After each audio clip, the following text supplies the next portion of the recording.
शिरूर तालुक्यातील कुरोळी गावातील दगडू बोरकर हे 72% अपंग असून त्यांना चालता येत नसल्याने रस्त्याने फरफटत जातात।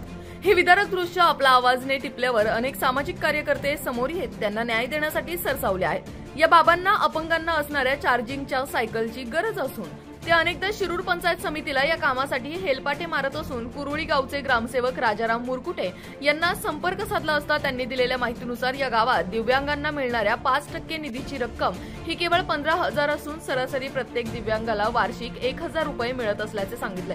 त्यामुळे अशा काही गावातील दिव्यांगांना सरकारी निधीचा काहीच उपयोग होत नसल्याचे निदर्शनास येत आहे। त्यामुळे काही सामाजिक संस्थांनी या बाबांना सायकल मिळवून देण्यासाठी प्रयत्न करण्याचे आवाहन आपला आवाज न्यूज नेटवर्कच्या वतीने करण्यात येत आहे। या संदर्भात सामाजिक कार्यकर्ते संजय पाचंगे तसेच याबाबतची माहिती देणाऱ्या ॲडव्होकेट सुप्रिया साकोरे यांच्याही प्रतिक्रिया घेतल्यात आमचे विभागीय संपादक रवींद्र खुळे यांनी। पाहूया। या ठिकाणी आपल्या या शिरूरमध्ये एक अपंग बाबा आहेत। या ठिकाणी ते रस्त्याने चाललेत फरफडत। एवढी तुमचं वय काय बाबा? माझं वय 58। तुमचं गाव कोणतं आहे? कुरोळी। नाव सांगा संपूर्ण। दगडू विष्णू बोरकर, मुक्काम पोस्ट कुरोळी, तालुका शिरूर, जिल्हा पुणे। हा जो त्रास आहे तुम्हाला हा नेमका काय झालाय? कधीपासून त्रास आहे? हा त्रास मला 4 वर्षापासून आहे। तसा जन्मस्थ त्रास आहे, तसा जन्मस्थ त्रास आहे। एका हाताने एका पायाने मी जन्मस्थ अपंग आहे। 10-20 वर्ष 10-20 वर्ष लहानपणी सरकत होतो, त्याच्या पुढे 30 वर्ष चालायला लागलो। आता 4 वर्षापासून अपंग उजव्या पायावर मी घसरून पडलेलो आहे। तरी मला चालता येत नाही, पण मला शासनाने किंवा सरकारने किंवा प्रशासनाने माझी सायकलीची व चालण्याची व्यवस्था करावी। मी काहीतरी तुम्ही काही प्रयत्न केले का यासाठी? मी त्यासाठी प्रत्येकाला जो पुढारी भेटल कुणी भेटल त्याला समस्या सांगतोय, पण माझी समस्या कुणी ऐकल्या जात नाही। बघू म्हणतात फक्त। तुम्ही एखाद्या संघटनेमध्ये आहे का अपंगांच्या? अपंगाच्या संघटनेत आहे। कोणत्या संघटनेमध्ये? सध्या मी शिरूर संघटनेत आहे। कोणतं नाव काय आहे संघटनेत? शरद जाधव। शरद जाधवांकडे त्यांनी मिळून नाही दिली सायकल? नाही। आता तुमचा प्रयत्न का फक्त सायकल मिळवायचा आहे? साधी 3 चाकाची पाहिजे का लाईटची? आपल्याला बॅटरी वरली पाहिजे। आले कसे तुम्ही इथं शिरूरला?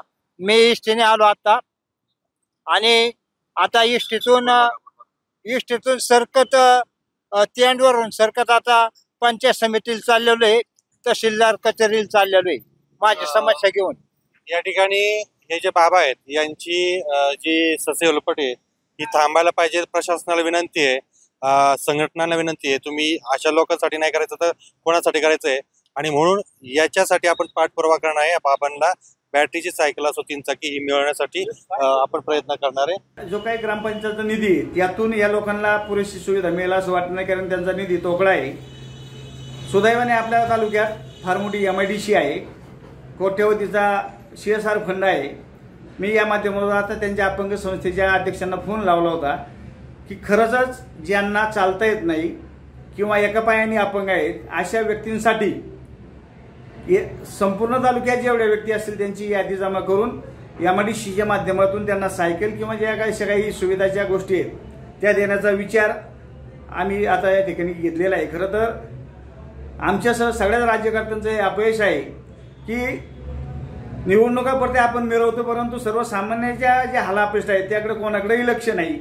आपला आवाजनी या बाब उघडकीस आणली, याबद्दल मी आपल्या आवाजचे आभार मानतो आणि आपल्या आवाजच्या माध्यमातून सगळ्या अपंग व्यक्तींना जाहीर आव्हान करतो की ज्यांना अशा प्रकारच्या काही अडचणी असतील, पैशाची अडचण असेल तर या संदर्भात आपण आमच्याशी संपर्क साधावा। नक्कीच ज्या परीने आम्हाला शक्य होईल तेवढी त्यांना मदत केली जाईल। ज्या काही अपंग संस्था आहेत त्यांच्याकडे आम्ही यादी मागितलीपर्यंत जरी त्याच्यातून कोणाचं नाव उघडलं किंवा चुकून राहिलं तरी त्या व्यक्तींनी आमच्याशी संपर्क साधावा। वकील मॅडम, हे जे प्रकरण आहे हे फरफडत येणारे बाबा कुरोळी येऊन येतात, पंचायत समितीला चक्रा मारतात, त्यांचं काम अजून झालेलं नाही। काय नेमकं काय तुमच्यापर्यंत तक्रार आली ती किंवा तुम्ही ते पाहिलं होतं, काय करावं लागलं? नक्कीच या संदर्भात दगडू बोरकर या नावाचे व्यक्ती 25 दिवसापूर्वी मला रस्त्याने फरफटत येताना दिसले होते। अतिशय वेदनादायी आणि दुःखद अशी घटना वाटली, परंतु या अशा गोष्टीचा मी नक्की जाहीर निषेध करते आणि या लोकांपर्यंत जर सायकल असेल किंवा ज्या काही अपंगांसाठी पुरवल्या जाणाऱ्या सोयीसुविधा जर यांना उपलब्ध होत नसतील तर नक्की यासाठी मी जे काही कायदेशीर बाबी असतील त्या निशुल्कपणे सांभाळण्याचं काम मी येथून पुढील काळामध्ये शिरूर तालुक्यातील असेल किंवा पूर्ण पुणे जिल्ह्यातील असेल त्या लोकांसाठी नक्की मी कायदेशीर जी काही मदत लागेल ती कुठलाही मोबदला न घेता करण्यासाठी त्यांची अवस्था पाहून तयार आहे आणि यासाठी नक्की अशा लोकांनी माझ्या सोबत संपर्क साधावा.